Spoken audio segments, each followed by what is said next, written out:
Akwụkwọ onye amụma Aịzaya isi nke 14. N'ihi na Jehova ga-enwe obi ebere n'ahụ Jekọb, ọ ga-ahọpụtakwara Izrel ọzọ, doo ha n'ala ha. Ọbịa ga-arapụrakwa n'ahụ ha. Ha ga-emekwa onwe ha ka ha na ụlọ Jekọb dị n'otu. Ndị niile dị iche iche ga-ekurukwa ha, mee ka ha bịaruo ọnọdụ ha. Ụlọ Izrel ga-eketakwa ha n'ala Jehova, ịbụ ndị ohu na ịbụ ndị inyom na-eje ozi.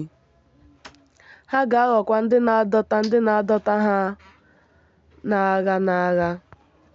Ha ga-enwekwa ike n'ahụ ndị na-achị ha n'ihe ike. Ọ ga-erukwa n'ụbọchị Jehova ga-eme ka izu ike pụọ n'ihe mgbu gị na ihe mwute gị, na n'ofufe ahụ siri ike nke mere ka i fee n'ime ya. Na ị ga-atụ ilu a megide eze Babilọn sị, lee, otu onye na-achị n'ihe ike kwụsịworo. Lee, otu obodo ọlaedo kwụsịworo. Jehova anyajiwo mkpanaka nke ndị na-emebi iwu, ndele nke ndị na-achị achị, nke nwere ntigbu na-ewezuga onwe ya, etigbu ndị niile dị iche iche n'ime nrubiga oke nke iwe, nke were nzogbu a na-egbochighị azọgbu mba niile n'iwe.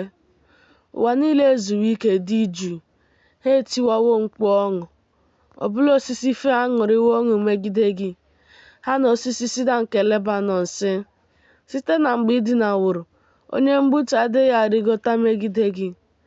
Ala mmụọ site n'okpuru emeworo gị mkpọtụ izute gị n'ọbịbịa gị. Ọ na-akpọtere gị ndị na-adịghị ndụ, bụ mkpi niile nke ụwa. O mewo ka eze niile nke mba niile si n'ocheeze ha bilie. Ha niile ga-aza sị gị, gị onwe gị kwa, emewo ka ị ghara ịdị ike dị ka anyị.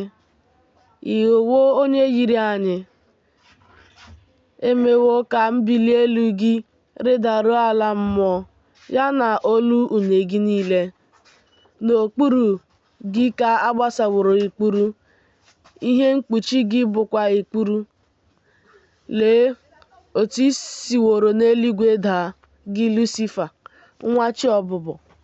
Lee, otu e gbutuworo gị n'ala, gị onye na-eme ka ike gwụ mba niile.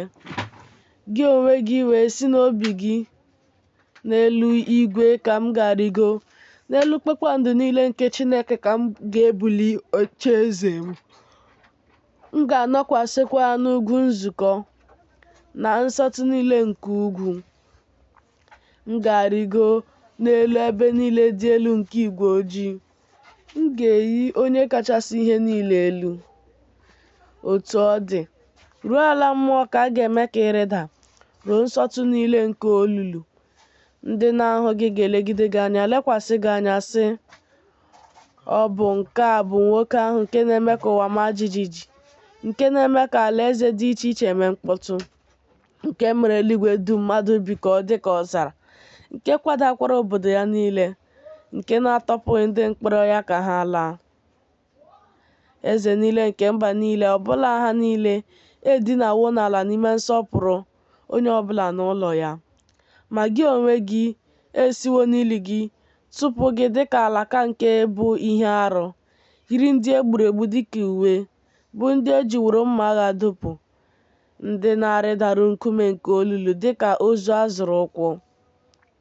Gị na ha agaghị abụ otu n'olili, n'ihi na ala gị ka i bibiworo, ndị gị ka i gbuworo. Mkpụrụ nke ndị na-eme ihe ọjọọ agaghị akpọ aha ha ruo mgbe ebighị ebi. Doziere na ụmụ ya ebe ogbugbu n'ihi ajọ omume nke ndị bụ nna ha, ka ha wee ghara ibili nweta ụwa, mee ka elu ụwa dum mmadụ bi jupụta n'obodo. M ga-ebilikwa megide ha. Ọ bụ ihe si n'ọnụ Jehova nke usu na-eke ndị agha pụta. M ga-ebipụkwa na Babilọn aha na ndị fọdụrụ, na ụmụ na ụmụ ụmụ. Ọ bụ ihe si n'ọnụ Jehova pụta. M ga-emekwa ya ka ọ ghọọ ihe nnweta nke ebi nta, na ọdọ mmiri.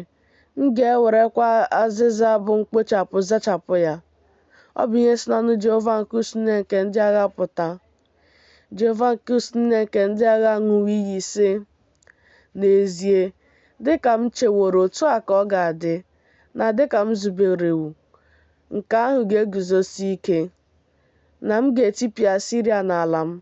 Ọ bụkwa n'elu ugwu m niile ka m ga-azọ ya ụkwụ. Yoku ya ga-esikwa n'olu ha wezuga onwe ya. Ibu ya ga-esi n'elu ubu ya wezuga onwe ya.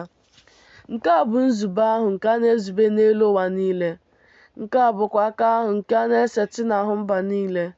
N'ihi na Jehova nke usu niile nke ndị agha ezubewo, onye ga-emebikwa ya? Aka ya esetiwokwa, onye ga-emekwa ka ọ laghachi azụ? N'afọ ọnwụ eze bụ Ahaz ka ibu a dị. Aṅụrịla ọṅụ, gị Filistia, ka ị ha, n'ihi na a najiwo ndele nke na-eti gị rịị. N'ihi na ihe nke ga-esi na mgbọrọgwụ agwọ pụta bụ ubi, mkpụrụ ya ga-abụkwa agwọ yiri ọkụ na-efe efe. Ndị bụ ọkpara nke ndị na-enweghị ike ga-azụkwa onwe ha dịka atụrụ. Ndị ogbenye ga-amakpukwa na ntụkwasị obi. Ma m ga-eme ka mgbọrọgwụ gị nwụọ site n'oke ụnwụ. Ọ bụkwa ndị gị fọdụrụ ka a ga-egbu. Kwasịakwa ike, gị ọnụ ụzọ ámá. Tie mkpu, gị obodo.